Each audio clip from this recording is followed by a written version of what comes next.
नमस्कार दोस्तों, स्वागत है आप सभी का हमारे चैनल पौराणिक लोक पर। एकादशी माता की जय, ग्यारस माता की जय। जय जय श्री राधे रमण।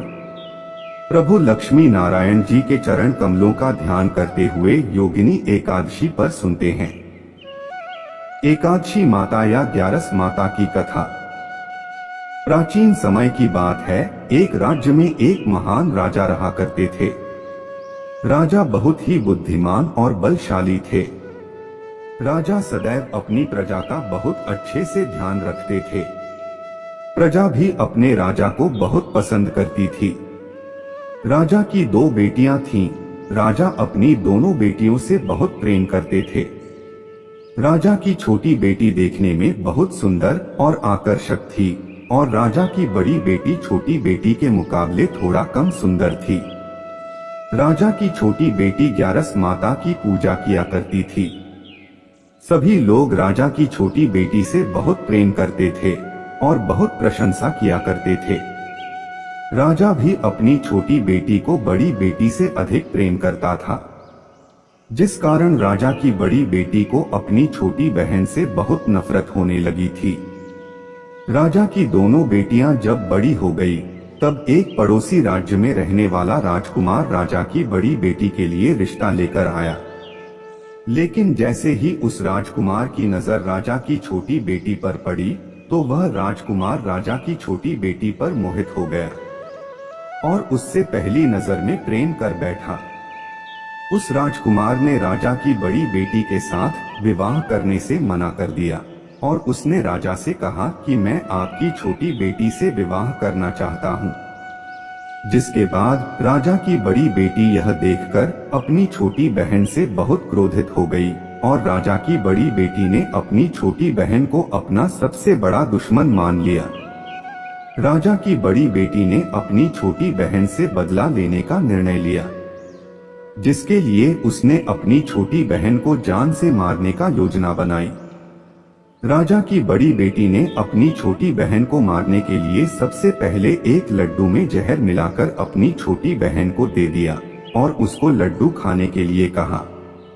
लेकिन लड्डू खाने के बाद भी छोटी बहन को कुछ नहीं हुआ और बड़ी बहन यह सब देखकर बहुत आश्चर्यचकित हो गई। लेकिन बड़ी बहन ने हार नहीं मानी और जब रात में छोटी बहन अपने कमरे में सो रही थी, तो उसने एक मटके में सांप को रखकर कमरे में छोड़ दिया। लेकिन सांप भी छोटी बहन का कुछ नहीं कर पाया।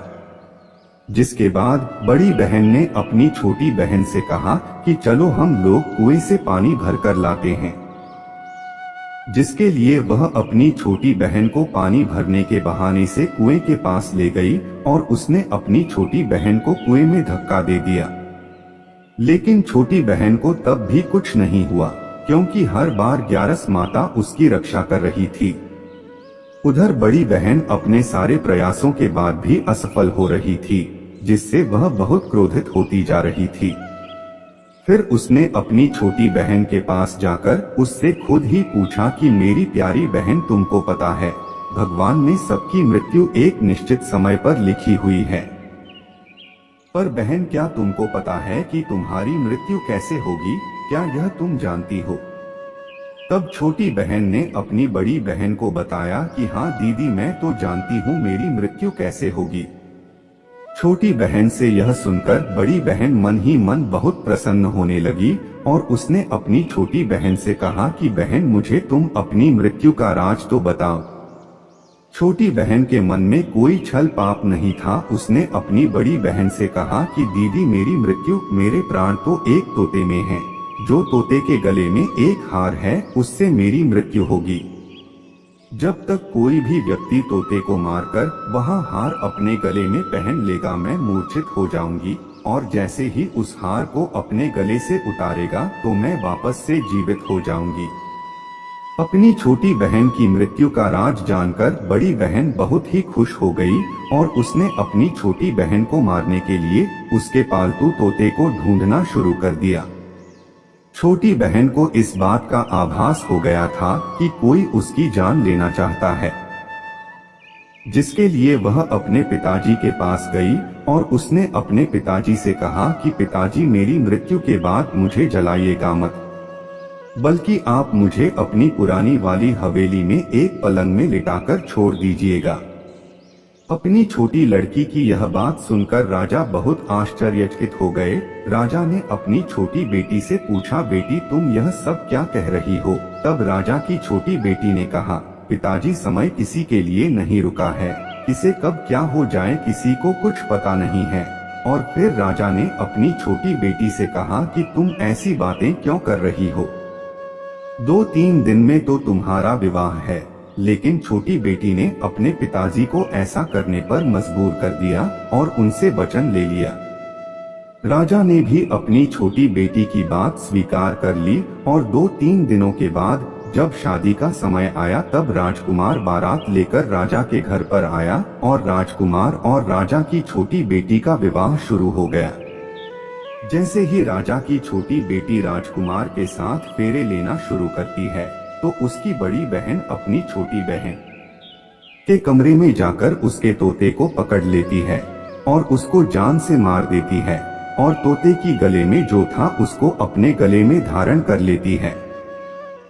जैसे ही बड़ी बहन उस हार को अपने गले में धारण करती है तो उधर छोटी बहन 3.5 ही फेरे ले पाती है और वहीं पर बेहोश होकर गिर जाती है। जिसके बाद राजा ने बड़े बड़े दर्द हकीमों को बुलवाया और अपनी छोटी बेटी का इलाज करने के लिए कहा। राजा की बात सुनकर वैद्य ने छोटी बेटी को जब जांच किया तो राजा को बताया कि आपकी छोटी बेटी ना तो जीवित है और नहीं मरी हुई है। मैं ऐसा पहली बार देख रहा हूँ। राजा ने वैद्य और हकीम को यह बात बाहर बताने से मना कर दिया और उनको कहा कि अगर तुमने यह बात किसी को बाहर बताई तो हम तुम्हें फांसी दे देंगे। राजा ने अपनी छोटी बेटी को पुराने महल में जाकर एक पलंग पर लेटा दिया और वहां पर कुछ सैनिकों को तैनात कर दिया और वापस अपने महल पर आ गया। राजा की बड़ी बेटी अपने पिताजी के पास आई और कहने लगी कि पिताजी, अगर यह शादी संपन्न नहीं हुई तो आपकी इज्जत का क्या होगा? आप कहें तो मैं आपकी इज्जत बचाने के लिए राजकुमार से शादी करने के लिए तैयार हूँ। जिसके बाद राजा ने अपनी बड़ी बेटी की बात मान ली और राजा ने बड़ी बेटी को छोटी बेटी के कपड़े पहनाकर मंडप पर भेज दिया। लेकिन राजकुमार यह जान गया कि यह राजा की छोटी बेटी नहीं है बल्कि यह राजा की बड़ी बेटी है। लेकिन जब राजकुमार ने शादी करने से मना किया तो सभी लोगों ने राजकुमार को विवश करके राजा की बड़ी बेटी से बचे हुए फेरों को संपन्न करा दिया और विवाह करवा दिया। जिसके बाद राजकुमार राजा की बड़ी बेटी को अपने महल ले गया। राजकुमार राजा की बड़ी बेटी से ना तो बात करता था, ना ही उसको पसंद करता था और न ही उसके आसपास भटकता था। अब राजकुमार ने यह फैसला लिया था कि वह अपनी प्रेमिका को ढूंढ कर रहेगा और यह जानकर रहेगा कि उसके साथ हुआ क्या है। एक दिन राजकुमार अपने घोड़े पर सवार होकर राजा के पुराने महल के पास पहुंच गया, जहां पर उसने कुछ सैनिकों को देखा। महल के पास पहुंचकर राजकुमार ने जब महल को ध्यान से देखा तो वह समझ गया कि यह तो हमारे ससुर जी का ही महल है। तब राजकुमार ने सैनिकों से पूछा, तुम लोग यहाँ क्या कर रहे हो और इस महल के अंदर उस पलंग में कौन लेटा हुआ है? जिसके बाद सैनिकों ने बताया कि यहाँ पर राजा की छोटी बेटी बहुत समय से सोई हुई है। यह सब सुनकर राजकुमार बहुत प्रसन्न हो गया और वह तुरंत अपनी प्रेमिका के पास पहुंच गया और उसकी सेवा करने लगा। जैसे ही रात हुई तो राजा की छोटी बेटी उठकर खड़ी हो गई। राजकुमार यह देखकर बहुत खुश हो गया। उसने अपनी प्रेमिका से पूछा कि तुम यहाँ क्या कर रही हो? तुम मेरे साथ मेरे घर चलो। राजा की छोटी बेटी ने राजकुमार को सारी बातें बता दें कि मेरी जान एक तोते में बसी थी और मैंने यह बात सिर्फ अपनी बड़ी बहन को बताई थी और मुझे पता है कि उसने ही मुझे मारने का प्रयास किया है। उसके पास एक हार है जिसको वह सुबह पहन लेती है और रात को उतार देती है। जब तक वह हार को पहन कर रहती है तब तक मैं मूर्छित रहती हूँ। और जैसे ही वह इस हार को उतार देती है तो मैं जीवित हो जाती हूँ।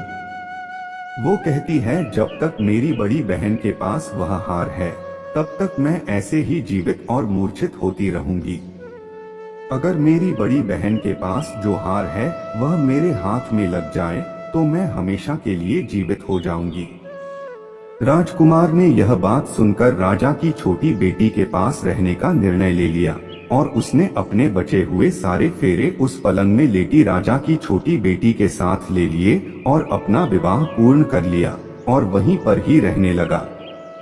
देखते ही देखते कुछ समय में राजा की छोटी बेटी और राजकुमार की पत्नी पेट से हो गई। एक दिन राजकुमार को किसी काम से बाहर जाना पड़ा। तब छोटी बहन के पेट में बहुत तेज दर्द होने लगा। उसने ग्यारस माता का आवाहन किया, जिसके बाद वहां पर ग्यारस माता प्रकट हुई और उन्होंने अपने भक्त के दर्द को दूर किया और उसे एक पुत्र की प्राप्ति करवाई। उसी समय वहां पर अचानक से राजकुमार भी आ गया। राजकुमार ने ग्यारस माता को देखा तो वह आश्चर्यचकित हो गया और उसने तुरंत माता को प्रणाम किया और ग्यारस माता ने राजकुमार से कहा कि जब तुम्हारा पुत्र 5 वर्ष का हो जाए तो तुम अपनी पत्नी का हार लाकर इसके गले में डाल देना। और देखते ही देखते राजकुमार और राजा की छोटी बेटी का पुत्र 5 वर्ष का हो जाता है। तो राजकुमार अपने बेटे से कहता है कि बेटा, मैं कुछ काम से बाहर जा रहा हूँ, तुम अपनी माता का ध्यान रखना, और वहां से चला जाता है। राजा को बाहर निकलता देख बड़ी बहन के सैनिक देख लेते हैं और बड़ी बहन को जाकर सारी बातें बता देते हैं। जिसके बाद बड़ी बहन अपनी छोटी बहन के पुत्र को वहां से उठवा लेती है और उसको मरवा देती है और छोटी बेटी के पुत्र के 2 टुकड़े करवा देती है। पहला टुकड़ा चक्की के पास छुपा देती है और दूसरा टुकड़ा अपनी पलंग के नीचे रख लेती है। अब ग्यारस माता भिखारी का रूप लेकर उसकी बड़ी बहन के दरवाजे पर आती हैं और बड़ी बहन के पास चली जाती हैं, जिसके बाद वहां पर भिक्षा मांगने लगती हैं। बड़ी बहन अपने नौकरों से कहती हैं कि जाकर भिक्षा दे दो, लेकिन जैसे ही नौकर ग्यारस माता को भिक्षा देने के लिए आते हैं तो माता उन्हें मना कर देती है और कहती हैं कि मैं तुम्हारी महारानी से ही भिक्षा लूंगी। जिसके बाद बड़ी बहन स्वयं ही भिक्षा देने के लिए माता के पास आती हैं। उधर माता एक बिल्ली का रूप लेकर उसके कमरे में चली जाती हैं और वहां पर छोटी बेटी के पुत्र कोई 2 टुकड़े को आपस में जोड़ देती है और उसे जीवित कर देती है और उसे लेकर वहां से चली जाती है और राजकुमार को सौंप देती है। राजकुमार अपने बेटे को लेकर अपनी बड़ी पत्नी के पास जाता है और उसे कहता है कि तुम इसका ध्यान रखना, अगर तुम इस बच्चे का अच्छे से ध्यान रखोगे तो मैं तुमसे बात करूंगा। इसी प्रकार एक दिन राजकुमार अपने बच्चे से कहता है कि तुम माता से उनके गले का हार मांग लो। जिसके बाद राजकुमार का लड़का अपनी मम्मी के पास जाता है और कहता है कि माता, मुझे तुम्हारा हार चाहिए जो तुमने गले में पहन रखा है। यह सुनकर पहले तो बड़ी बहन बहुत क्रोधित होती है, पर उसको यह याद आता है कि राजकुमार ने कहा था कि अगर मैं इस बच्चे का ध्यान अच्छे से रखूंगी तो वह मुझसे बात करेंगे, जिसके कारण वह हार को उस बच्चे को दे देती है। वह बच्चा तुरंत ही उस हार को ले जाकर अपने पिताजी को दे देता है और तभी राजकुमार अपने बेटे को लेकर वहां से जाने लगता है और अपनी पत्नी से कहता है कि तुम हमारे लिए खाना बनाकर रखना, मैं शाम को आकर तुम्हारे साथ खाऊंगा। और वह अपने बेटे को लेकर वहां से चला जाता है। जिसके बाद वह राजा के पास जाता है और उनको सारी बातें बता देता है। राजा अपनी बड़ी बेटी की यह कटुकर्म सुनकर बहुत क्रोधित होते हैं और उसे सजा सुनाता है और अपनी परवरिश पर ही दोष देने लगते हैं और राजकुमार को अपनी छोटी बेटी के साथ रहने के लिए आदेश देते हैं। यह थी ग्यारस माता की कथा। तो बोलिए ग्यारस माता की जय हो, एकादशी माता की जय हो। तो बोलिए भक्तों, श्रीमन नारायण नारायण हरि हरि, श्रीमन नारायण नारायण हरि हरि।